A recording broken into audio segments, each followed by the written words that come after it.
Heartwarming and emotional para kay comedy genius Michael V ang muling pagsasama-sama ng mga batang bubble para sa 30th anniversary ng Bubble Gang. Sa two-part anniversary special ng gag show, mapapanood ang ilang dating kasamahan ni Bitoy, pati si Meme Vice Ganda. Makichika kay Aubrey Carampel. 3 dekada nang nagbibigay ng saya, katatawanan at good vibes ang longest-running kapuso gag show na Bubble Gang. Kagabi, full of fun and surprises ang 30th anniversary show ng BG30, Batang Bubble Ako. Present ang mga bumuo sa Bubble Gang mula noon hanggang ngayon. Kabilang dyan ang ilang former kabubble gaya nina Diana Zubiri, Aramina, Maureen Larrazabal at Alma Concepcion. Di rin nagpahuli si preging ina Valin Montenegro, pati na sina Juancho Trevino, Ara San Agustin at Faye Lorenzo. Si kapuso comedy genius Michael V di na iwasang maging emosyonal, lalo na nang makita ang ilan sa mga naging dating kababol. Nung nandito na, na rin buntik na akong bumigay dahil na-miss ko talaga sila I miss working with them. Kahit yung simpleng pagkain lang with them sa dressing room, nakakamiss yung mga ganong experience.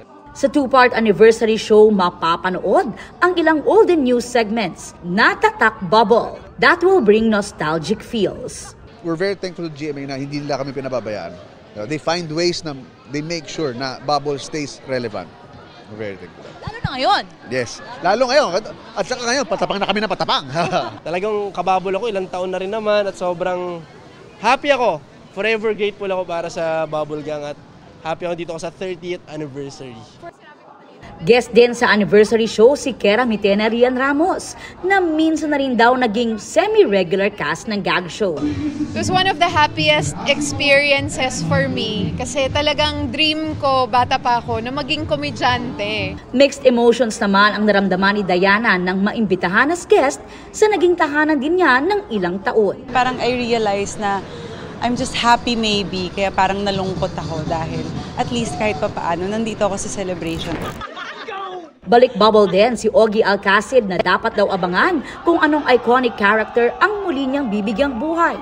Guests din sina Kelvin Miranda, Ay de las Alas, Esnier at Jillian Ward. Pati na si Unkaboggable star Vice Ganda na finally ay natupad ang wish na mag-guest sa Kapuso Gag Show. Dream ko kasing mag-Bubble Gang. Nag-aantay lang din ako ng imbitasyon. Last week, ipinost ni Vice sa IG story ang natanggap na bouquet of flowers mula sa BG.